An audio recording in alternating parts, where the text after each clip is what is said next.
Hello everyone, in this video we will be discussing on the system design key concepts part 5, that is consistent hashing.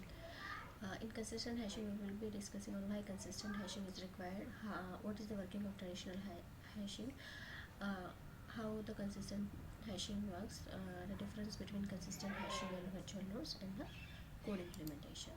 So why consistent hashing? Uh, Firstly, we'll discuss what is the problem with the traditional hashing. Consider we are building a high traffic web application which serves the millions of users daily. To handle the load efficiently, we must distribute these incoming requests across multiple backend servers using a hash-based load balancer. Let's say our system consists of 5 backend servers S0 to S4, and requests are assigned using a hash function that maps each user's IP address to a specific server. And how this process works like this. Consider the load balancer takes a user's IP address or session ID, and a hash function maps the IP to one of the backend servers by taking the sum of the bytes in the IP address and dividing it by the mod, and that mod of the number of the servers. So here we have the 5 servers, that's why it will be divided by the 5, and then the request is routed to the assigned server, ensuring that the same user is always directed to the same server for the session consistency. So this will always work fine when we have the same servers throughout. But let's say consider a scenario where we are adding a new server, that is S5.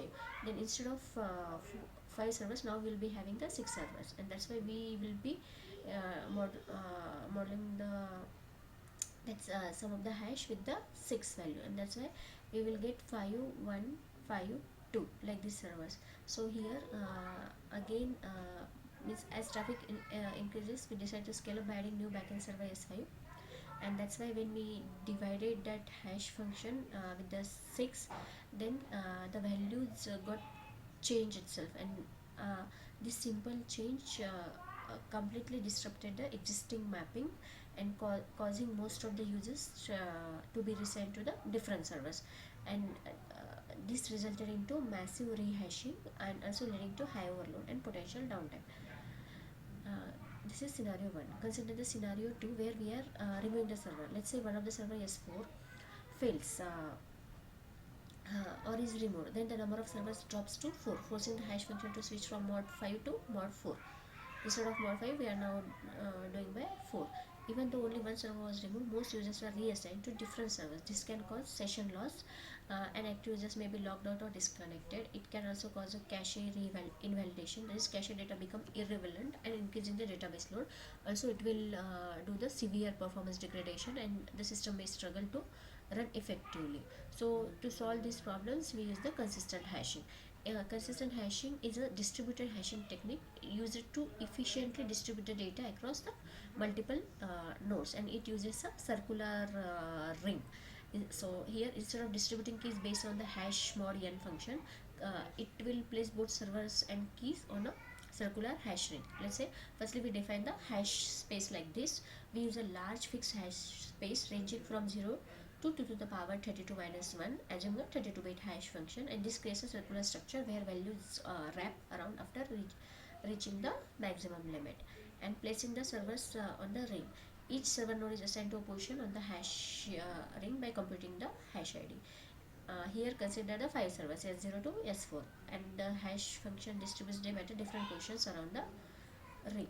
Then how to map the keys to servers. When a key is added, its position is determined by computing hash key. Example, user's request is assigned to a position on the ring based on the hash of their IP address. We then move clockwise around the ring until we find the next available server, and the key or request is assigned to this server for storage or retrieval purpose. Now we will see how the adding of new server will be handled in the consistent hashing. Suppose we add a new server S5 to the system, then the position of S5 falls between S1 and S2 in the hash ring. S5 takes all over keys that falls between S1 and S5, which were previously handled by S2 itself. Uh, so this demonstrates that how consistent hashing efficiently redistributes the keys with minimal disruption, and ensuring that only a small subset of keys are reassigned when a new servers are added. Consider the another scenario of removing a node. When a server such as S4 fails, Then all keys previously assigned to S4 are reassigned to the next available server in the ring S3. Only the keys that were mapped to S4 need to move, while all other keys remain unaffected. This results in the minimal data movements, unlike the traditional hashing, where removing a node would require a reassigning most of the keys. So both of the problems of the both of the traditional hashing will be handled in the consistent hashing with minimal data movement. Now consider the virtual nodes. Uh, in basic consistent hashing, each server is assigned to a single position on the hash ring. However, this can lead to uneven data distribution, especially when the number of servers are small, and also some servers accidentally get clustered together, creating hotspots. And a server is removed, causing a sudden load shift to its immediate uh, neighbor. So, how the virtual node works? So here, instead of assigning one position per server, each physical server is assigned multiple positions on the hash ring. Each server is hashed multiple times to different locations on the ring, and when a request is hashed, it is assigned to the next virtual node in a clockwise direction. And the request is then routed to the actual server associated with the virtual node. So here consider S1. S1 is having 10, 70, 120. S2 is having 50, 80, 160. S3 is having 30, 90 and 140.